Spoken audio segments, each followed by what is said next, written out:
আমরা আলোচনা করছিলাম আল্লাহর পরিচয় সম্পর্কে। আল্লাহ কে, তিনি তার পরিচয় দিতে গিয়ে তার নিজস্ব অঙ্গনে পরিচয় তুলে ধরেছেন। পবিত্র কোরআনে বলা হয়েছে লাইসা কামিসলিহি শাই, কোনো বস্তু তার সাথে তুলনা করা যাবে না।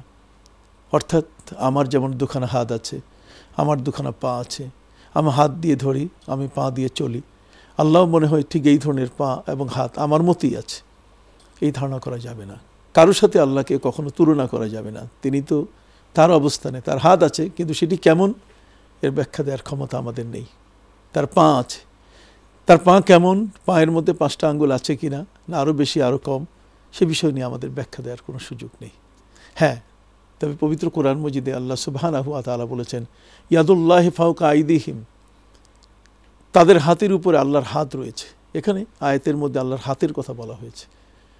হুদাইবিয়ার সন্ধিতে যখন হযরত উসমান রাদিয়াল্লাহু তাআলা আনহু সেই মক্কার সম্রাট আবু সুফিয়ানের সাথে সমঝোতা করতে গেলেন